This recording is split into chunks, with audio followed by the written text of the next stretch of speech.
Morning everyone.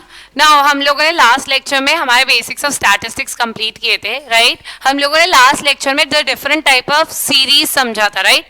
सो हम लोग अगर बात करें तो we have in statistics the data is classified into two types, right? Qualitative and quantitative. Qualitative जो quality बताता है, इसको हम लोग statistics में attribute भी कहते हैं, right?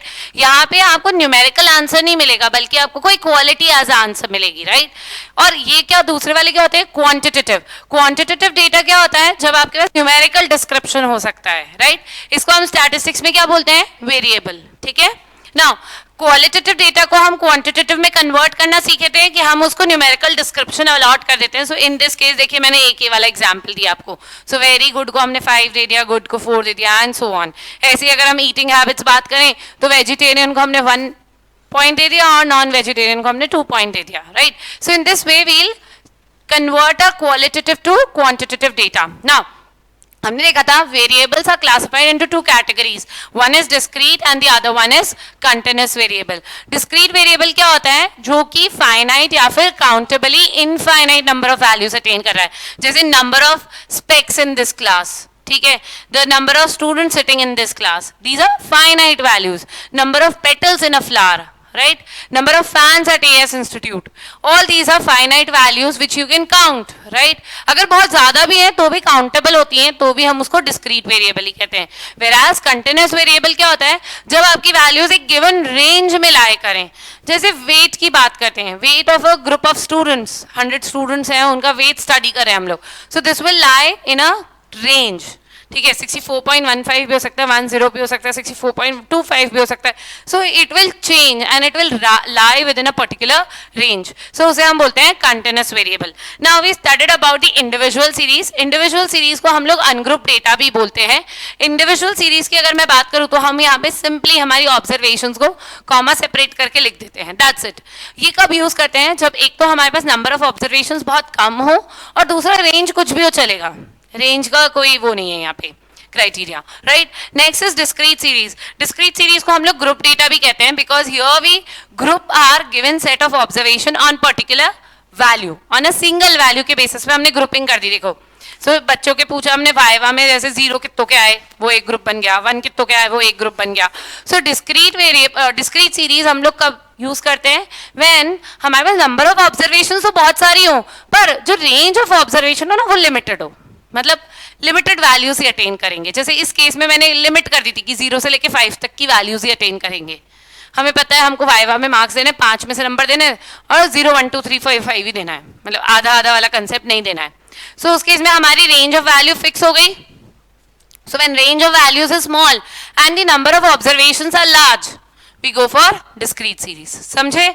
नेक्स्ट हमने देखा था फ्रीक्वेंसी। एक टर्म मैंने आपको समझाई थी। What do we mean by frequency? It is denoted by F and it is the number of times एक पर्टिकुलर ऑब्जर्वेशन अकर करे, कितनी बार आपकी वैल्यू अकर करे उसे हम बोलते हैं frequency. Next moving to the continuous series, इसको हम लोग ग्रुप डेटा बोलते हैं, इसको भी ग्रुप बोलते हैं। क्यों? द रीजन इज यहाँ पे हम ग्रुपिंग करते हैं on the basis of set of values, set of values के बेसिस पे ग्रुपिंग की है। 30 से 35 वाले एक ग्रुप में, उसमें क्या था 2 नंबर जिनके वो एक ग्रुप में, 3 नंबर जितने हैं वो एक ग्रुप में, वो क्या था on a basis of single value के बेसिस पे आपने ग्रुपिंग करी है। यहाँ पे हम लोग सेट ऑफ वैल्यूज के बेसिस पे ग्रुपिंग करेंगे, राइट? सो यहाँ पे हम लोग क्लास इंटरवल्स के फॉर्म में करेंगे और इसको यूज कब करते हैं? एक तो नंबर ऑफ ऑब्जर्वेशन बहुत सारी हो और दूसरा रेंज ऑफ वैल्यूज भी ज्यादा हो, तो उसमें क्या एक वैल्यू लिखना इम्पॉसिबल हो जाता है डिस्क्रीट फॉर्म में। सो इसीलिए हम लोग कंटिन्यूअस डेटा को प्रेफर करते हैं, राइट? नाउ ये एक एग्जांपल दिया था मैंने वेट इन केजीज। देन हमने mutually inclusive and exclusive classification के बारे में पढ़ा। म्यूचुअली इंक्लूसिव क्लासिफिकेशन जहां पे आप देख सकते हैं ये, ठीक है, there is a gap between the successive lower boundary, upper boundary और सक्सेसिव लोअर बाउंड्री के बीच में एक गैप है। तो ये बहुत क्लियर पिक्चर होती है कि 9 आएगा तो ऊपर आएगा और 10 आएगा तो नीचे आएगा। इस केस में ये कंफ्यूजन था, 35 आएगा तो ऊपर आएगा कि नीचे आएगा? हाँ, इस केस में हम लोग क्या बोलते हैं? नीचे आएगा, क्योंकि ये क्या होती है? म्यूचुअली एक्सक्लूसिव क्लासिफिकेशन, जहां पे भी एक्सक्लूड दी अपर क्लास लिमिट, राइट? सो अपर क्लास लिमिट एक्सक्लूड की जाती है, इसीलिए नेक्स्ट वाले में इंक्लूड किया गया। 40 फिर इसमें एक्सक्लूड की जाएगी, नीचे वाले में इंक्लूड की जाएगी। वेराज यहाँ पे ऐसा हम कुछ नहीं बोलते। म्यूचुअली इंक्लूसिव के अंदर everything is included in the class, ठीक है, कोई कंफ्यूजन ही नहीं है इसलिए इंक्लूड कर लेते हैं. So the upper limit is included, इसीलिए इसका नाम भी इंक्लूसिव क्लासिफिकेशन है. राइट, यहाँ पे कोई कंफ्यूजन नहीं होती. बट यस, व्हेन रिक्वायर्ड हम इसको स्ट्रेच कर सकते हैं. So there is a scope of stretching, अब उसको स्ट्रेच कर सकते हैं. देखिए 0 to 9 है, इस 10 to 19 आपको 9.4 वाला आ गया, तो उसको कैसे अकोमोडेट करेंगे, हम इसको स्ट्रेच कर लेंगे. ठीक है, 0.5 ये आगे जाएगा, 0.5 ये पीछे जाएगा. मैंने एग्जांपल दिया था वो मदार वाला फ्रेंड और पंचशील वाला फ्रेंड. सो ये म्यूचुअली डिसाइड का करते हैं, हम मैंगो मसाला पे मिलेंगे. सो आधे रास्ते, सो ये भी आधे रास्ते आगे गया, ये आधे रास्ते पीछे गया, सो दे मीट. राइट, अब 9.4 की प्रॉब्लम सॉल्व हो गई, 9.6 की भी प्रॉब्लम सॉल्व हो गई, 9.5 की भी हो गई. किस में जाएगा 9.5? नीचे वाले में, क्योंकि आपने इसको इसके करस्पॉन्डिंग म्यूचुअली एक्सक्लूसिव में कन्वर्ट कर दिया है. राइट, अब जैसे मैंने आपको बता दी थी ये बात कि अगर जैसे 0 है तो अब वैसे ही -0.5 में कन्वर्ट हो जाएगा, क्योंकि हर लोअर बाउंड्री को आप माइनस कर रहे हो 0.5 से. अब लॉजिकली सोच लें, जैसे मास दे रखा हो, हाइट दे रखा हो, तो वो नेगेटिव नहीं हो सकती, तो 0 से स्टार्ट कर देना, दैट डज नॉट मैटर. ठीक है, दैट डज नॉट मैटर. आप यहाँ पे 0.5 नहीं लिख के 0 भी लिख देते हो तो भी वो करेक्ट ही किया जाता है. लॉजिकली सोच लेना कि वो नेगेटिव नहीं हो सकता है, तो ठीक है, हो सकता है तो लिख लेना -0.5. टेम्परेचर की बात कर रही हूँ, हो सकता है टेम्परेचर तो नेगेटिव माइनस में होता है ना, टेम्परेचर होता है. हाँ ठीक है. सो इधर हमने क्या किया, इंक्लूसिव को करस्पॉन्डिंग एक्सक्लूसिव में कन्वर्ट कर लिया. Right, is this clear? ये चीज समझ आई आप लोगों को? Mutually inclusive and exclusive classification, ये मैंने बता दी. The upper limit is excluded from the class. Now इसमें मैंने आपको एक चीज और बताई थी, inclusive classification generally discrete variables के लिए बनता है और exclusive classification generally continuous variables के लिए बनता है. ठीक है, आइडियली स्टैटिस्टिक्स तो बोलता है कि आप इंक्लूसिव क्लासिफिकेशन ही बनाओ. ठीक है, जरूरत पड़ने पर उसको एक्सक्लूसिव में कन्वर्ट करो. आइडियली फर्स्ट पिक्चर तो वो यही देता है कि इंक्लूसिव ही बना लो, फिर जरूरत पड़े, मान लो कोई ऐसा कोई नंबर आ जाए, मान लेते हैं से फॉर एग्जाम्पल यहाँ इस केस में कोई नंबर आ गया 19.2, तो आप उसको एक्सक्लूसिव में कन्वर्ट करो, अदरवाइज इंक्लूसिव में ही रहने दो. आइडियल ये बोला जाता है. चलें आगे. Shall we move ahead? All right. So I told you we'll be starting with the first chapter of your statistics today. So I'll start since we are already known about all the basic terms now. अब मैं कुछ भी term बोलती हूँ, जैसे मैं mutually inclusive बोलती हूँ तो आपको समझ आएगा, इंडिविजुअल सीरीज बोलती हूँ तो भी अब आपको समझ आएगा. So we have covered everything now. So we'll directly start with the first chapter. Right, ये सारी सीरीज वगैरह किसी भी चैप्टर में इंक्लूडेड नहीं है, ऑल्दो द एडवांटेजेस डिसएडवांटेजेस वो तो सब आप पढ़ोगे एक बार थियोरेटिकली, उसमें थोड़ा और पढ़ोगे मतलब, बट बेसिक वो सब आप पढ़ोगे. पर ये जो कंसेप्चुअल पार्ट है, टर्म्स पार्ट है, ये डायरेक्टली इंट्रोड्यूस की गई है. सो हमने एक बार समझ ली, अब हम लोग हर चैप्टर में यही टर्म्स फॉलो करेंगे. Okay, shall we move ahead? Okay, so will start with the first chapter here which is statistics का दूसरा नाम आप लोग जो बोलते हो मीन मीडियन मोड. इनफैक्ट मैं किसी के सामने भी अगर स्टैटिस्टिक्स बोलती हूँ तो बोले अरे मीन मीडियन मोड होता है. हाँ, स्टैटिस्टिक्स का दूसरा नाम सब जने मीन मीडियन मोड ही समझते हैं. राइट, सो हम लोग उसी से ही स्टार्ट करते हैं. We'll start with measures of central tendency and dispersion. This is a second chapter basically. The first chapter is bit theoretical, जिसको मैंने बहुत हद तक आपके सामने इंट्रोड्यूस किया है. फिर बेसिक मतलब वो फॉर्मल थ्योरी पार्ट हम लोग बाद में कवर करेंगे. राइट, अभी आपके लिए सफिशिएंट है इतनी knowledge. Then as we'll move ahead उसमें ज़्यादा थोड़ा लर्निंग हो जाता है. So we'll go that afterwards. Right, तो मैं ऐसे बीच बीच में कर लूंगी, एक दिन मतलब एक चैप्टर प्रैक्टिकल फिर theory, we'll take up like that. ठीक है, so this chapter is basically divided into two parts, two chapters में स्प्लिटेड है basically. So it is measures of central tendency, one chapter is measures of central tendency and the other one is measures of dispersion. Right, so हम लोग पहले measures of central tendency से start करेंगे. Yes, measures of dispersion will be connected to measures of central tendency, मतलब it is an extension you can say. ठीक है, सो आपको पहले आना बहुत जरूरी है. आप कुछ खा रहे हो? Are you sure? ठीक है, next I'll start with measures of central tendency.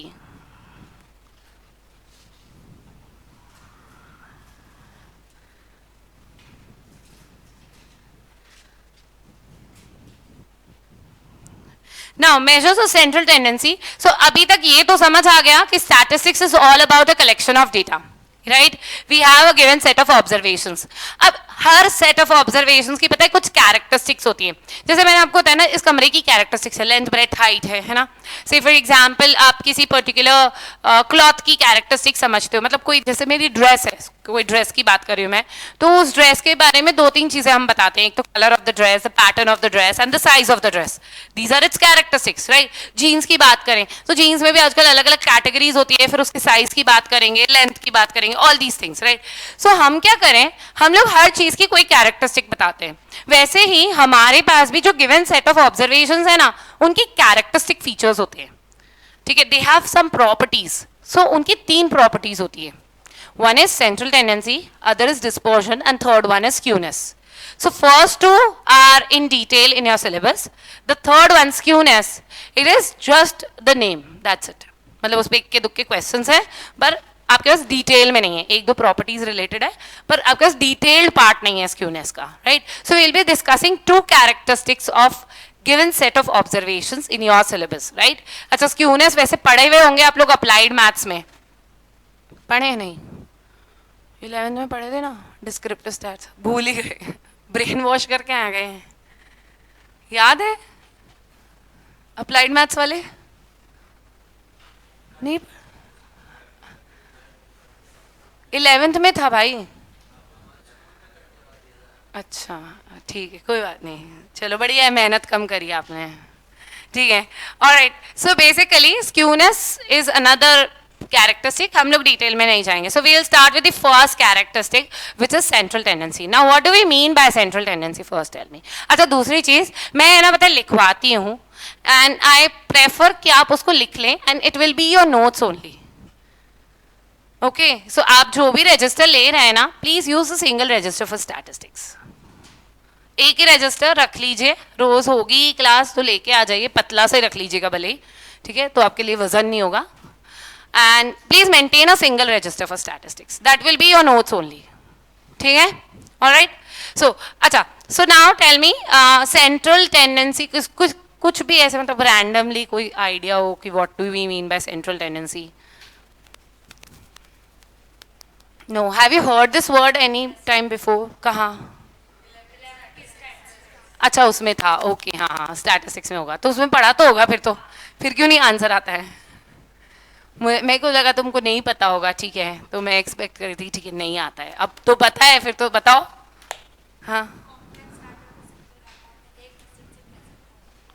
Okay. Complex को सिंपल में एक डिजिट से रिप्रेजेंट करना है, ऐसे थोड़ी ना होता है. मैं मैथ्स का एक कॉम्प्लेक्स क्वेश्चन दे देती हूँ, 10 कॉम्प्लेक्स क्वेश्चन एक सिंपल क्वेश्चन से रिप्रेजेंट कर दो. है sine theta, cos theta, tan theta, sec theta, cosec theta सब दे दिया, और फिर आप लिख दो 2. ऐसे थोड़ी ना. नहीं नहीं. और कुछ नहीं, भूल गए. Okay, see please understand, central tendency पता है क्या होता है? ये आपके गिवन सेट ऑफ ऑब्जर्वेशन की एक प्रॉपर्टी होती है, एक टेंडेंसी होती है टू गैदर, मतलब एक तरफ इकट्ठे होने की. मतलब आपको पता है ना, ज्यादातर लोग एक पर्टिकुलर ट्रेंड को फॉलो करते हैं. वैसे ही यहाँ पे भी हमारी जो ऑब्जर्वेशंस होती है ना, they have a property together in the sense इकट्ठा होना about a particular value, and generally this is a central value. मतलब most of the observations they have a value near to a central value. जैसे मैं इसको एक example देती हूँ. Let us से हमारे अजमेर का जो मैप है, इट इज समथिंग लाइक कि ऐसा यहाँ पे कहीं पे पंचशील है ना, ठीक है, और पंचशील स्पेलिंग सही रखी मैंने, सही है ना? हाँ. और यहाँ कहीं पे आदर्श नगर है. अच्छा बताओ मुझे, अभी थोड़े से, अभी तो खैर ये और डेवलप होने लगा है, पर थोड़ा सा ऐसे बात करते हैं हम लोग पॉपुलेशन की, राइट. सो पॉपुलेशन आदर्श नगर में ज्यादा है, या फिर यहाँ बीच में है ना एक नया बाजार आता है, नया बाजार, पुरानी मंडी. Let's talk about business point of view. Okay, so what do you consider, यहाँ पे बिजनेस ऑर्गेनाइजेशन ज्यादा है, या यहाँ ज्यादा है, या यहाँ ज्यादा है?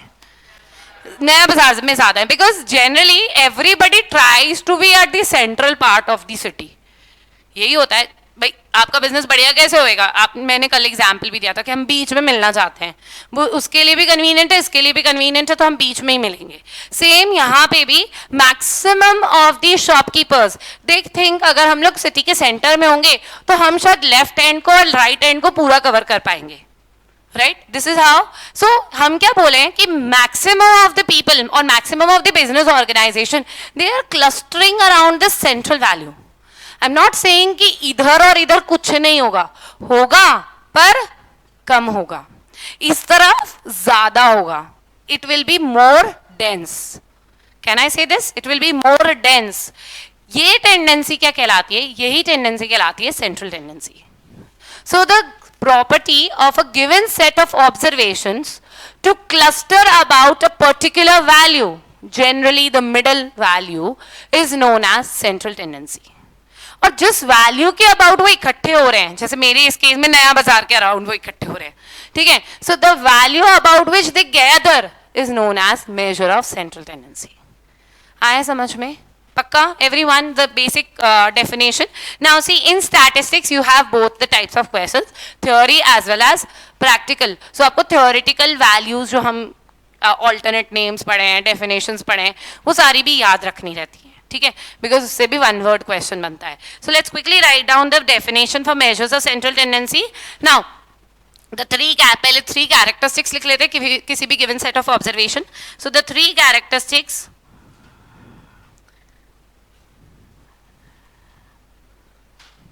of a given set of observations are: first, central tendency;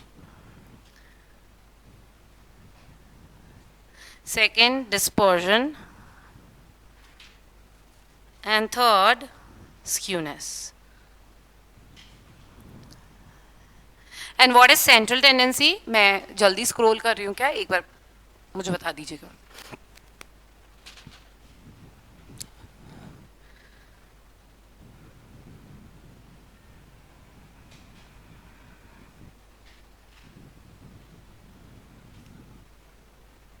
ना generally it is the middle value. मैंने आपको बोला ना, generally it is the middle value. बहुत रेयर केसेस में ऐसा होता है कि वो थोड़ा सा एक्सट्रीम्स की तरफ चली गई. जैसे for example, I will give you an example.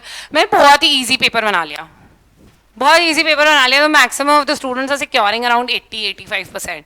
वो रेयर केसेस में होता है, right.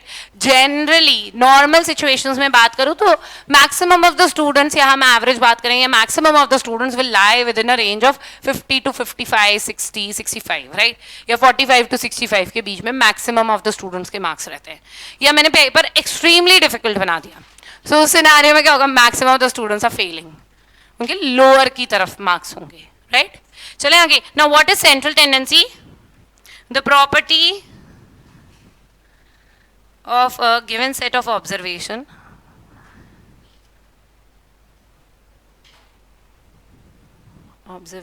to cluster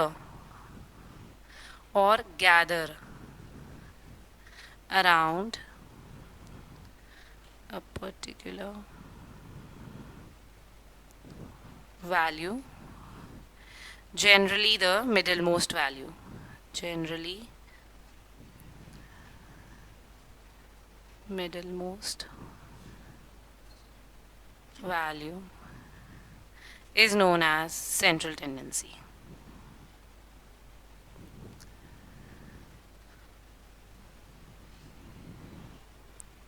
Right? So this is the basic definition of central tendency. Again, I told you आपको थोड़ी बहुत definitions याद रखनी है. यहाँ पे कुछ जैसे facts हुए, कुछ figures हुए, वो आपको याद रखने ही हैं.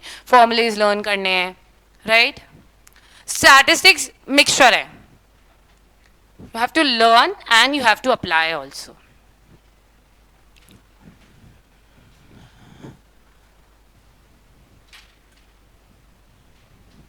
चलें? The value about which the observations gather around is known as measure of central tendency. ठीक है. सो ये हमारा मेजर ऑफ सेंट्रल टेंडेंसी का डेफिनेशन हो गया.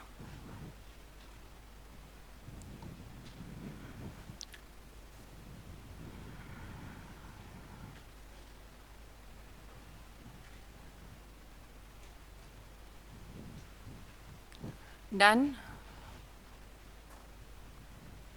डन एवरीवन ऑलराइट नाउ अब हम लोग है ना generally 5 measures of central tendency पढ़ते हैं सो अभी है ना आप लोगों की बुक में ना 3 मेजर्स हो रखे हैं और उनको मतलब जो एक है उसको 3 पार्ट्स में डिवाइड कर दिया सो ऐसे 5 कर दिए so we have 5 measures of central tendency in all ठीक है सो मैं यहाँ पे measures of number of measures of central tendency how many measures of central tendency do you have first is arithmetic mean इसको है ना एक सिंगल नेम दे दिया mean फिर उसके अंदर arithmetic mean geometric mean और harmonic mean कर दिया सो मैं अभी तो पांचों अलग अलग लिख रही हूँ फिर बाद में या आप चाहें तो यहाँ पे फ्लो चार्ट वैसे ही बना लीजिए mean ठीक है इसमें आपका हो जाएगा AM GM और HM arithmetic mean which is AM इसको हम AM से डिनोट करते हैं geometric mean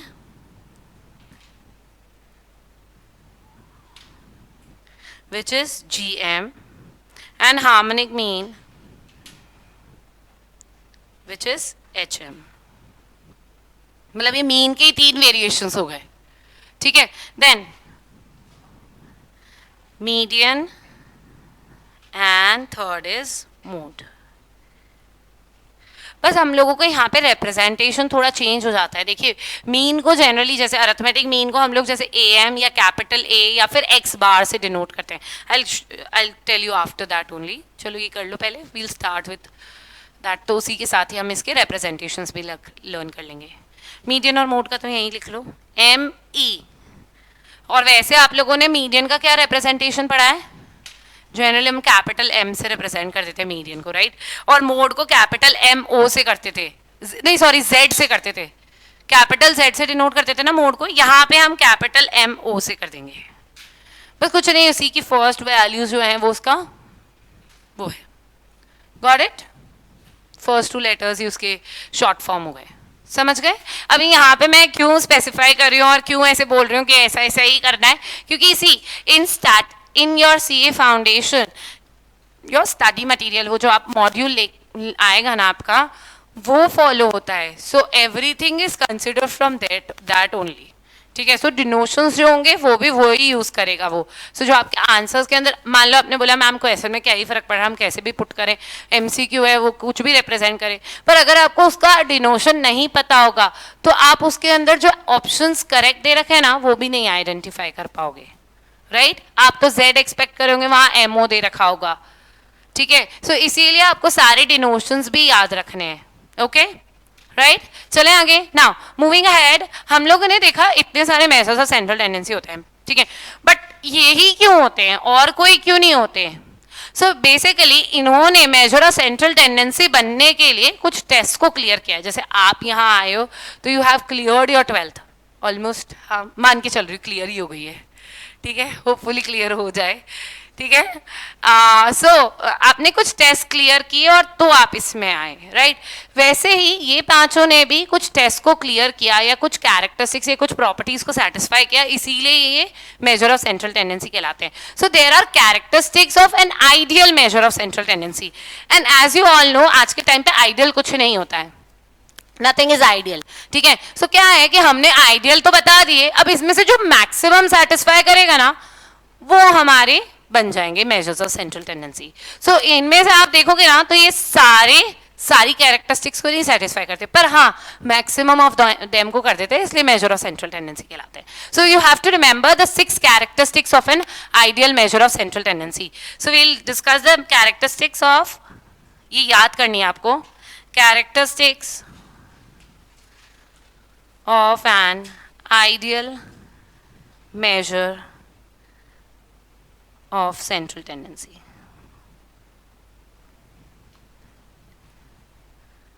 ठीक है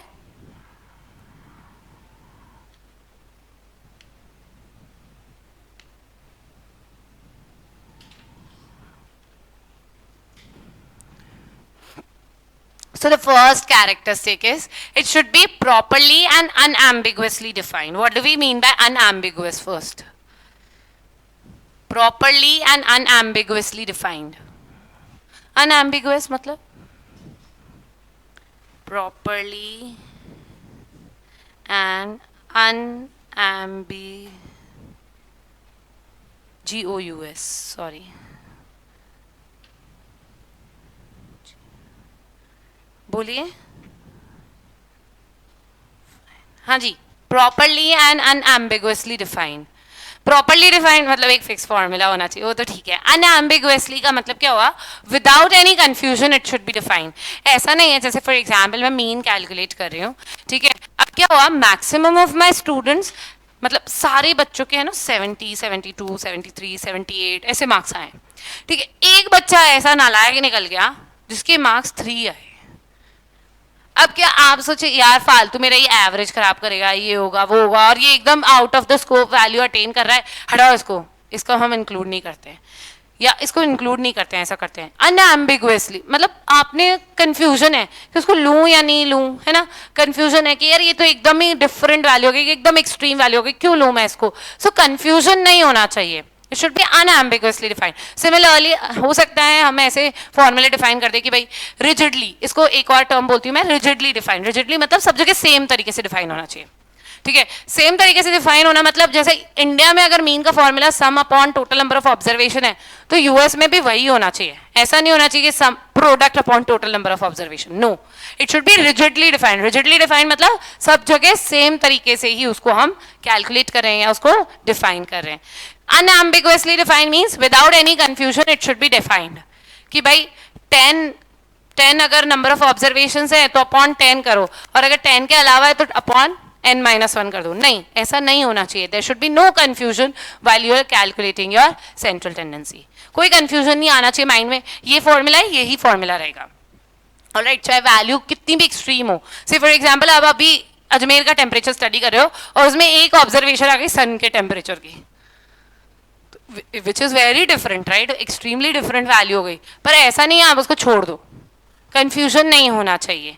आपको बोला सम टोटल ऑफ ऑल ऑब्जर्वेशन मतलब ऑल ऑब्जर्वेशन, भले ही वो एक्सट्रीम वैल्यू आ गई कोई, तो भी आपको लेनी है, ठीक है, समझ आइए बात। सो it should be without any confusion defined, ठीक है। सो properly and unambiguously defined. Second आलसीयू वाली प्रॉपर्टी, सिंपल टू कंप्यूट। कोई भी चीज ह्यूमन बींग्स तभी यूज करते जब वो आसानी से आ सकती है। So it should be simple to compute. ये इसको मेरे को समझाने की जरूरत नहीं है, आसानी से आपको आंसर मिलना चाहिए बिना ज्यादा मगजमारी किए, ठीक है, ठीक है। Next third easy to comprehend. So मैंने आपको बताया था स्टैटिस्टिक्स के अंदर है ना, रिजल्ट निकालने से ही काम नहीं चलता है। स्टैटिस्टिक्स के अंदर आपको लास्ट में इन्फ्रेंसेस या कंक्लूजन्स भी देने होते हैं, याद आया?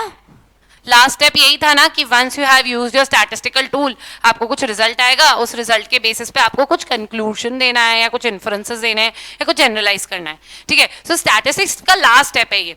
सो जो भी आपका मेजर ऑफ सेंट्रल टेंडेंसी हो, it should be very easy to comprehend. Comprehend in the sense interpret, जो वैल्यू आई उसको आप इंटरप्रेट कर पा रहे हो। जैसे फॉर एग्जाम्पल मैंने आपको बोला my class average marks are और my class arithmetic mean marks are 45। So इसका अगर मैं इंटरप्रेट करती हूँ तो what I will say that maximum almost maximum of our students are securing 45 out of 100 and so I can say they are just average students. This is my conclusion.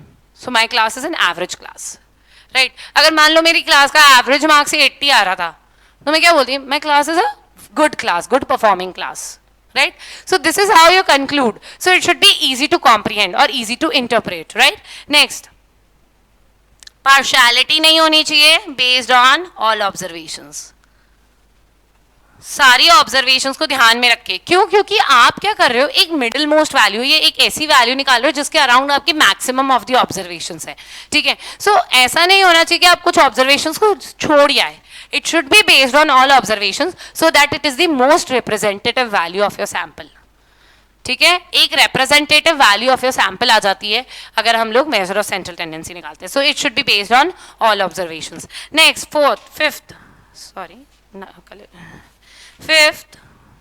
Fifth point बोलता है कि आपने जो भी calculate किया ना उसको बस एक ही बार यूज करने जैसा नहीं होना चाहिए, वन टाइम यूसेज वाला नहीं होना चाहिए।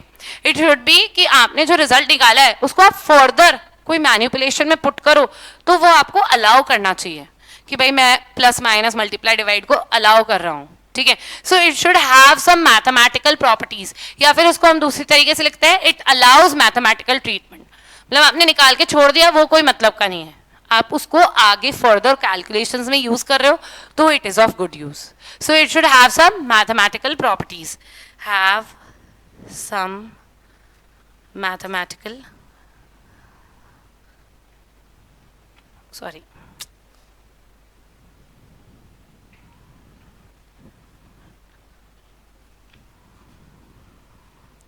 इसको दूसरी तरीके से लिखा जाता है allows mathematical treatment.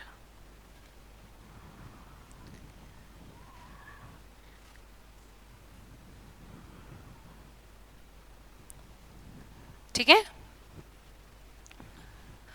And lastly, last property, least affected by sampling fluctuations. Least affected by sampling fluctuations.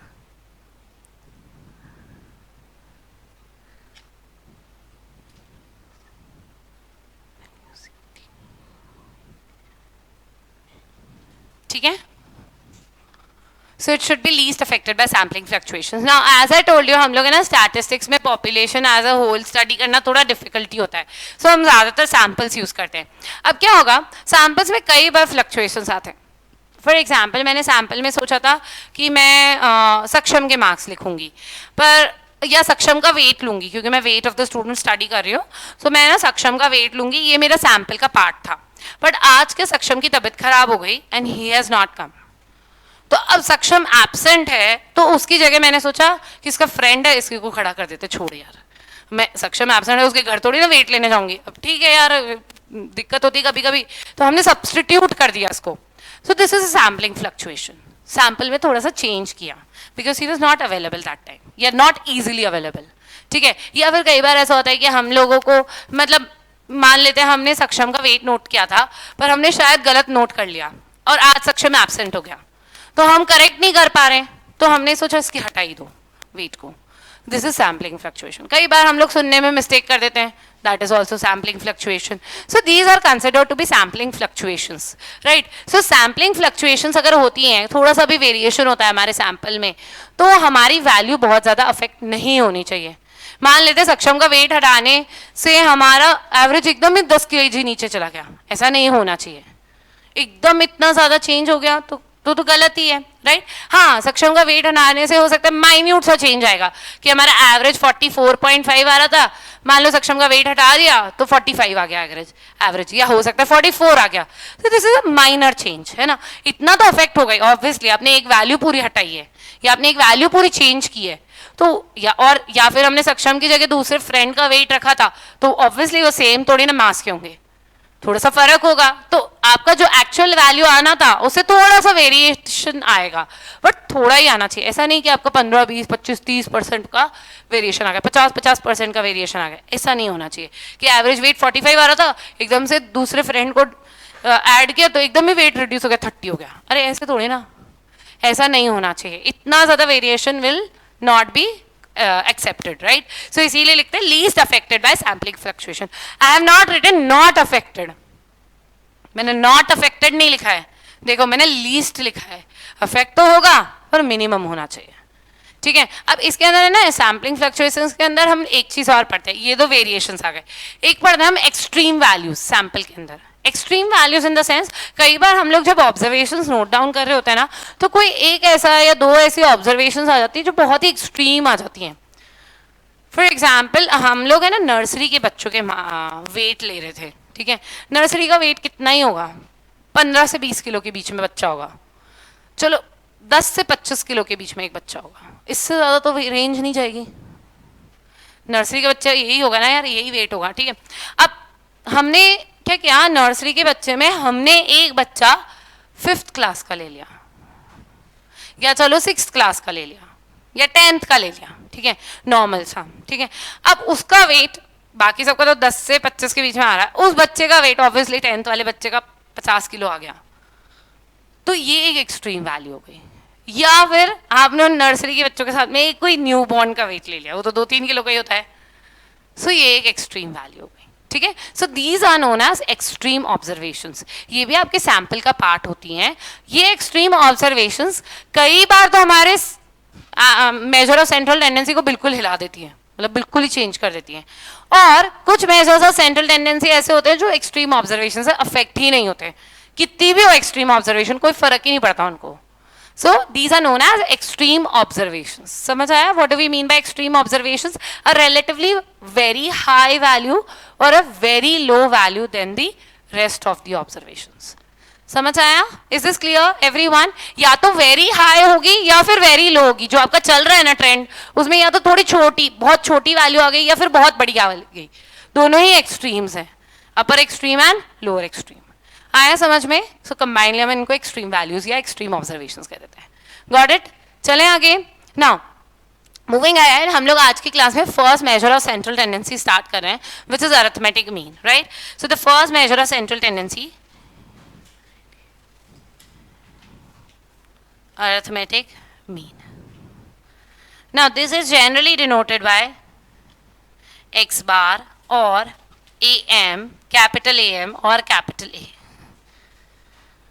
ये इसका डिनोशन है, ठीक है? अब मैं डेफिनेशन की बात करती हूँ, पहले मुझे बताओ what do we mean by arithmetic mean? Anybody, मतलब everybody might be knowing what is arithmetic mean.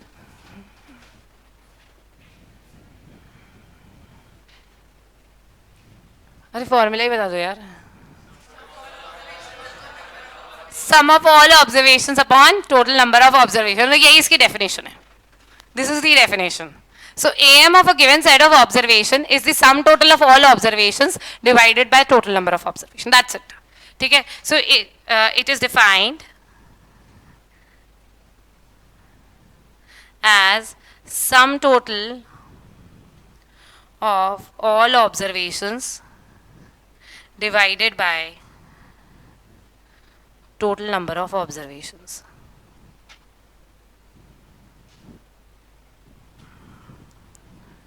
Right? इसको पता है, हम लोग सिर्फ मीन भी बोलते हैं ना, अगर मैंने बोला सिर्फ मीन, तो मीन का मतलब भी क्या होता है? अरिथमेटिक मीन ओनली, ठीक है? या फिर मैंने एवरेज भी बोला ना, तो even that is your arithmetic mean, also known as average, you can write also known as average और मीन। सिंपली मीन भी लिख रही हो ना, तो भी इसका मतलब क्या होता है? आपका अरिथमेटिक मीन ही, ठीक है? चलें आगे फॉर्मूले की बात करते हैं। So when I talk about individual series, right? So let's talk about, shall we move ahead? Okay, so individual series. अच्छा, मेरा वेरिएबल अंडर स्टडी क्या है? मान लेते हैं एक्स है, ठीक है? X denotes the number of marks of my students in subject, कोई सा भी बोल लो, इंग्लिश, ठीक है? Marks in English of this particular class, right? So मैंने आपसे एक एक करके पूछना स्टार्ट किया, ठीक है? सो आपने मेरे को लिखवा दिया 10, 15, 20, 25 व्हाटएवर, ठीक है? अब हम इन वैल्यूज़ को है ना, ये हमारा एक्स वेरिएबल अंडर स्टडी है, ठीक है? जो भी हमारा वेरिएबल था, एक्स वेरिएबल अंडर स्टडी है, उसकी ये डिफरेंट पर्टिकुलर वैल्यूज आ रही हैं, x1, x2, x3 and so on up till xn। ये पर्टिकुलर वैल्यूज आ रही हैं, जिसमें हो सकता है किसी ने, मतलब x1 की वैल्यू हो सकता है 15, किसी ने बोला था, x2 हो सकता है 55, x3 हो सकता है 65, xn हो गया मेरा 90, कुछ भी रैंडम वैल्यूज बोल दी, मैंने उनको नाम दे दिया x1, x2, x3, x4 up till xn, ऐसी वैल्यूज आई हैं। सो इधर से हमारा फॉर्मूला क्या आता है? The formula for mean comes out to be x bar is equal to x sum total of all observations, देखो, upon total number of observations। total number of observations क्या हो गई? n, क्योंकि 1, 2, 3, 4 up till n तक आपने नाम दिया है, so n। Now in mathematics this ऊपर वाला पार्ट जो है वो compact notation में लिखा जाता है by using the symbol sigma। very nice। we call it basically summation, है ना? समेशन x मतलब sum total of all values of x upon n, summation x by n। This is your formula for individual series.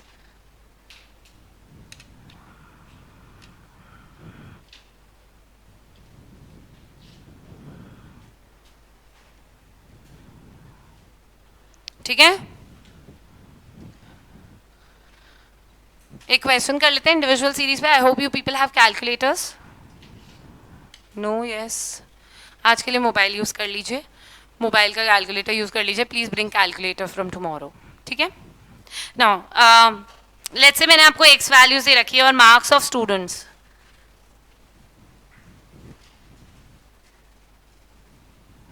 ठीक है, ये दे रखे हैं मैंने आपको 12, 15, 28, 37, 40, 10, 65, 78,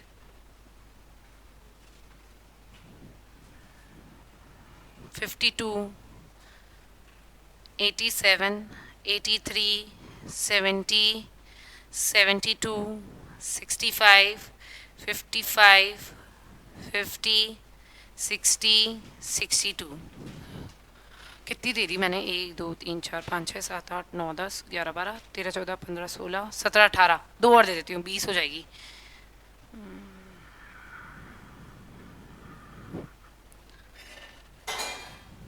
तोड़ो.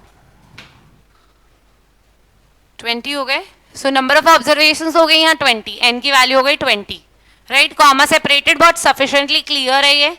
बेसिक सम टोटल कीजिए और मीन निकाल दीजिए, बस that's it. So X bar is equal to summation X by N. Summation X कितना आ रहा है? Use your calculators.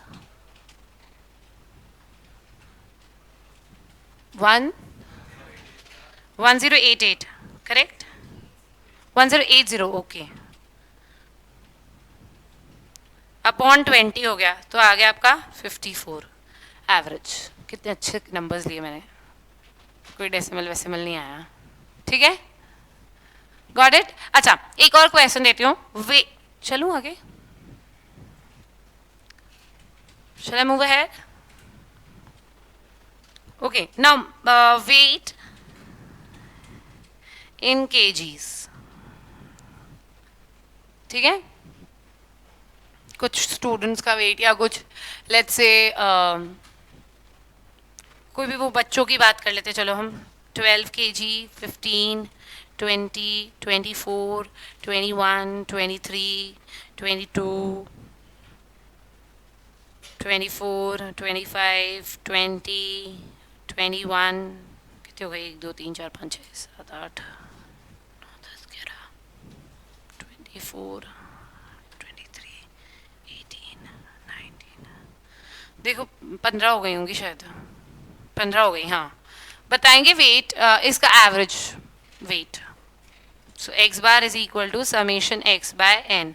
तो एन तो 15 है. What is summation x?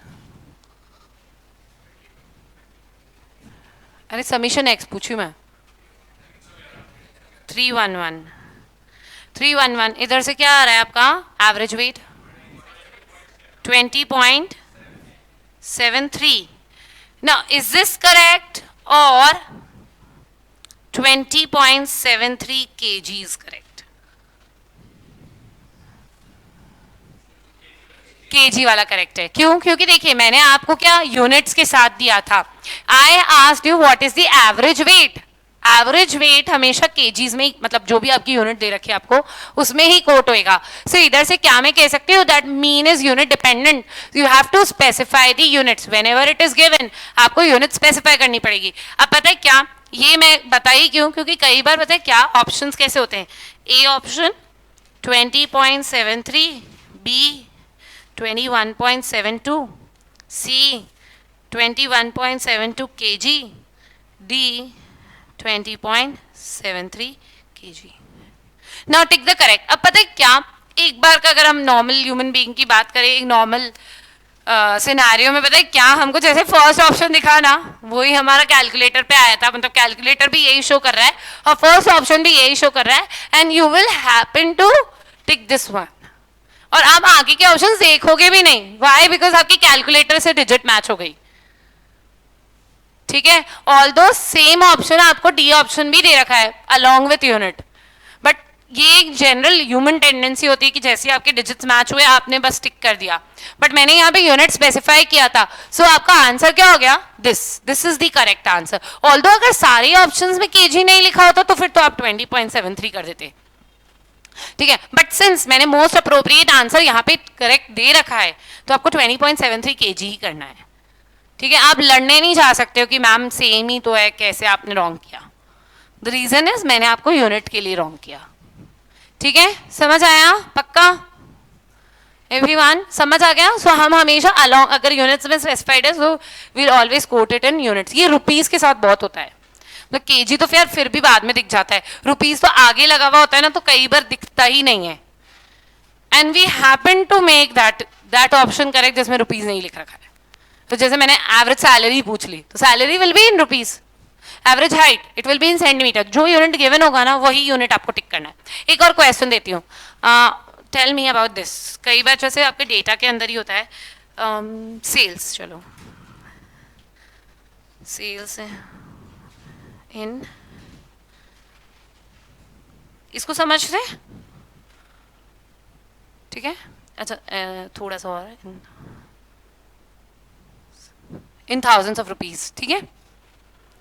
Okay 12, 15, 25, 35, 40, 18, 19, 20, 17, 13 हो गई 10 वैल्यूज। हाँ बताओगे mean value summation X upon N, what is summation X? N तो हो गया 10 है ना, समेशन एक्स बता दो।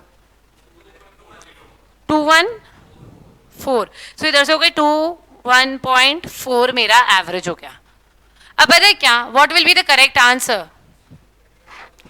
Very nice. It will be 21,400 rupees. So the average is rupees 21,400. क्योंकि देखो मैंने जो डेटा दिया था इन thousands of rupees था, so जो आंसर आया उसको 1000 से मल्टीप्लाई करेंगे और रुपीस में आंसर होना चाहिए, क्योंकि सेल्स हमेशा रुपीस में ही रहेंगी। डॉलर में हो तो डॉलर देख लेना यार, जो यूनिट है जनरली हमारे तो रुपीस में होगी, हम इंडिया वाले ही हैं, सो यहाँ पे इंडिया का ही रहेगा, सो आपको रुपीस में ही दे रखा होगा। सो अब ऑप्शंस में बताए क्या अलग अलग ऑप्शंस होते हैं। ए ऑप्शन हो गया आपका 21.4 ही, बी ऑप्शन हो गया 20.6, सी ऑप्शन हो गया रुपीस 21 नहीं 20,000 नहीं, सी ऑप्शन में भी नहीं गिवन होता है, ठीक है? और डी ऑप्शन, अब पता है क्या, आप है ना एक नॉर्मली अगर मैं बात करती हूँ ना तो आप इस बारे में सोचोगे भी नहीं, बोले यार 1 2 डिजिट नंबर है, पता नहीं कहाँ से इतनी सारे डिजिट्स का आंसर निकाल के दे रही है। आप पता है कितनी बार ये सोच, क्योंकि आपने क्वेश्चन जब आप पढ़ते हो ना यू नेवर रीड दिस, इसको फॉर ग्रांटेड ले लेते हो। सो जब ऐसे अपसर्ड से ऑप्शंस होते हैं ना कि दो तो आपके 2 डिजिट में आंसर है और बाकी दो आपको 4 5 5 डिजिट्स के आंसर दे रखे, सो इसका मतलब कुछ तो होगा ही ऊपर जो हमने नहीं पढ़ा। सो हम ये चीज पढ़ना भूल गए और हमारा कैलकुलेटर तो हम तो सीधे फिगर्स पे हिट करते हैं, जैसे ही फिगर्स देखे फटाफट कैलकुलेटर पे टाइप करा और कैलकुलेटर पे आंसर आ रहा था 21.4, सीधा टिक, आगे देखना ही नहीं, चलानी ही नहीं आंखें, नहीं, you have to use it, ठीक है? Use your eyes, use your brain, be very concentrated, क्योंकि यहाँ पे आपको ऑप्शंस भी देखने होते हैं। When it comes to MCQs ना ऑप्शंस बहुत इंपॉर्टेंट रोल प्ले करते हैं। अच्छा दूसरी चीज, you have to go for the most appropriate correctly answer, ठीक है? Most appropriate answer. सो अगर मेरे पास कुछ भी नहीं होता यहाँ पे, सपोज 19.6 हो जाता और यहाँ पे सपोज 28.4 होता तो फिर 21.4 ही मैं टिक करती, है ही नहीं ना सही से करेक्ट आंसर, तो फिर उस केस में मोस्ट अप्रोप्रिएट आंसर तो यही हो गया। बट क्योंकि मैंने आपको दे रखा है सबसे करेक्ट आंसर, तो फिर तो यही होएगा, this is the most appropriate answer. Got my point? So you have to be very specific when you are doing MCQs. This is the difference between theory exam and MCQs exam. MCQs में आपको एक ही बार में सही answer करना होता है, theory में तो क्या है थोड़ा सा घुमा फिरा के लिखा तो भी एग्जामिनर थोड़ा कंसिडर कर लेता है, उसके आसपास की भी बात लिखते हो तो सामने वाले को लगता है हाँ चल थोड़ा बहुत तो आता है, दे दो मार्क्स। पर यहाँ पे ऐसा नहीं है, आता है मतलब आता है, नहीं आता मतलब 0 ही आता है, यहाँ तो खैर माइनस आता है। We have negative marking, I hope you people know.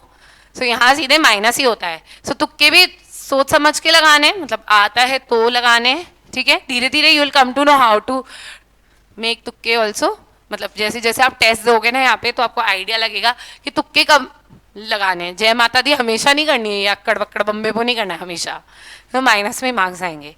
सो आपको धीरे धीरे आइडिया लगेगा, पर हाँ पूरा पेपर भी तुक्के में नहीं कर देना है।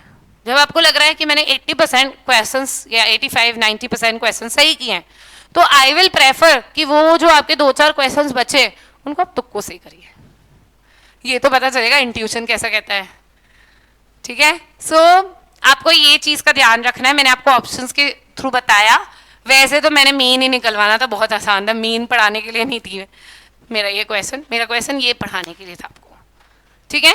Is this clear? You have to be very specific when it comes to mean. आगे जब पढ़ेंगे वहां पे आपको यूनिट्स नहीं स्पेसिफाई करने होता है, और भी ऐसे मेजर्स हैं जो यूनिट इंडिपेंडेंट होते हैं, but this is unit dependent, right? Unit dependent है तो यूनिट गिवन है तो यूनिट में ही आंसर आएगा, centimetres to centimetres, kgs to kgs, rupees to rupees, ठीक है? Is this clear everyone? All right, so we'll start with discrete and continuous series in the next lecture. Discrete series तो relatively easy रहता है, continuous series is a longer one. Then we'll also consider missing frequencies and properties of arithmetic mean. All right, is this clear? यहाँ तक कोई doubt? Okay, ये चीज conceptually समझ आ गई? यूनिट वाला पार्ट, अभी तक हम लोग यूनिट को इतना तवज्जो नहीं देते थे, अब दे देना, मार्क जाएगा, नहीं तो सीधे 1.25 जाएगा। 1 तो इस क्वेश्चन का गया और 0.25 इसका माइनस मार्क गया, सीधे 1.25, ठीक है? So please remember, look for the options, check all the options, okay? Alright, see you all tomorrow, thank you, bye bye.